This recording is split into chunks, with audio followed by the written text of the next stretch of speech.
मित्रों, क्या आपने कभी सोचा है कि अगर कोई व्यक्ति बिना पूजा, बिना नियम, सिर्फ लेटे-लेटे ओम नमः शिवाय का जाप करे, तो क्या सच में भगवान शिव उसकी सुनते हैं? या फिर ये सिर्फ एक भ्रम है? आज की ये कथा उसी रहस्य से पर्दा उठाएगी। लेकिन ध्यान रहे, इस कहानी को अंत तक जरूर सुनिए, क्योंकि बीच में छोड़ा गया ज्ञान जीवन में भ्रम पैदा कर सकता है। ये कथा है एक ऐसे व्यक्ति की जो ना मंदिर जाता था, ना पूजा करता था और ना ही किसी नियम का पालन करता था। फिर भी उसे मिला स्वयं महादेव का आशीर्वाद। बहुत समय पहले काशी के पास एक छोटा सा गांव था, जिसका नाम था भैरवपुर। उस गांव में एक युवक रहता था, जिसका नाम था मोहन। मोहन का जीवन बहुत ही साधारण था। दिन भर मजदूरी करता और रात को थका हारा अपने घर लौट आता। ना उसे शास्त्रों का ज्ञान था, ना ही पूजा पाठ में उसकी कोई विशेष रुचि थी। लेकिन उसकी एक आदत थी। हर रात जब वो अपने बिस्तर पर लेटता और नींद उसकी आंखों पर हावी होने लगती, तो वो धीरे धीरे मन ही मन ओम नमः शिवाय का जाप करने लगता। ना कोई माला, ना कोई विधि, बस एक थका हुआ मन और शिव का नाम।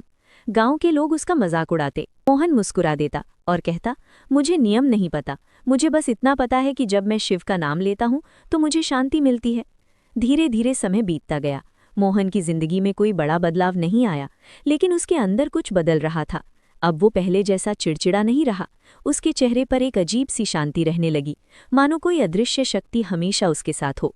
फिर एक दिन अमावस्या की काली रात थी। आसमान में एक भी तारा नहीं था। हवा तेज चल रही थी और वातावरण में एक अजीब सा डर महसूस हो रहा था। मोहन हमेशा की तरह अपने बिस्तर पर लेटा और ओम नमः शिवाय का जाप करने लगा। जैसे जैसे वो मंत्र दोहराता गया, उसका मन गहराई में उतरता चला गया। अचानक कमरे में एक तेज प्रकाश फैल गया। मोहन घबरा गया।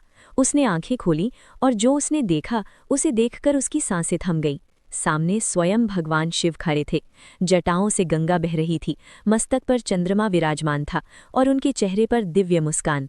मोहन कांपते हुए बोला, प्रभु, क्या ये सच है या मैं सपना देख रहा हूँ? भगवान शिव बोले, ये कोई सपना नहीं है मोहन, तुमने मुझे सच्चे मन से पुकारा है और मैं आ गया हूँ। मोहन की आंखों से आंसू बहने लगे। वो बोला, प्रभु, मैंने तो कभी विधि से पूजा भी नहीं की, ना स्नान, ना मंत्रों का सही उच्चारण, फिर भी आप मुझ पर प्रसन्न कैसे हुए? शिव मुस्कुराए और बोले, भक्ति विधियों से नहीं, भाव से होती है।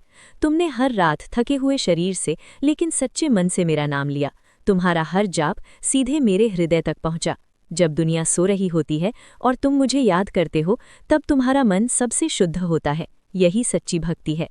इसके बाद शिव ने अपना हाथ मोहन के सिर पर रखा और बोले, आज से तुम्हारे जीवन के सारे दुख समाप्त हो जाएंगे, तुम्हारे कर्म शुद्ध होंगे और तुम्हें आंतरिक शांति प्राप्त होगी।